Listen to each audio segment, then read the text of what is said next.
കോഴിക്കോട് ഗോവിന്ദപുരം സ്വദേശി ദീപക് ആത്മഹത്യ ചെയ്ത സംഭവത്തിൽ പ്രതിയും മുസ്ലിം ലീഗ് നേതാവുമായ ഷിംജിത മുസ്തഫ സമർപ്പിച്ച ജാമ്യ ഹർജി കോടതി തള്ളി. Kunnamangalam judicial first class magistrate കോടതിയാണ് ജാമ്യാപേക്ഷ തള്ളിയത്.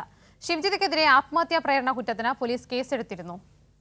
ബസ് യാത്രയ്ക്കിടെ ലൈംഗിക അതിക്രമം നടത്തിയെന്നാരോപിച്ച് വീഡിയോ സമൂഹമാധ്യമങ്ങളിൽ പ്രചരിപ്പിച്ചതിൽ മനംനൊന്ത് ദീപക് ആത്മഹത്യ ചെയ്ത സംഭവത്തിലാണ് മുസ്ലിം ലീഗ് നേതാവായ ഷിംജിത മുസ്തഫയുടെ ജാമ്യാപേക്ഷ കോടതി തള്ളിയത്.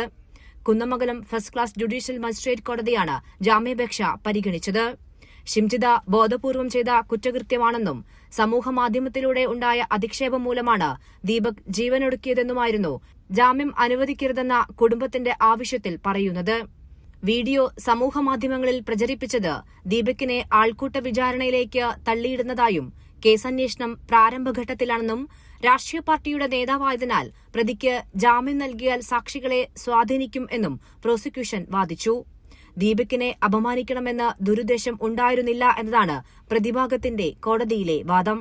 സമൂഹമാധ്യമങ്ങളിൽ വൈറലാവുക എന്ന ലക്ഷ്യം വെച്ചാണ് പ്രതി വീഡിയോ എഡിറ്റ് ചെയ്ത് സമൂഹമാധ്യമങ്ങളിൽ പ്രചരിപ്പിച്ചത് എന്നും പോലീസ് കോടതിയിൽ പറഞ്ഞു.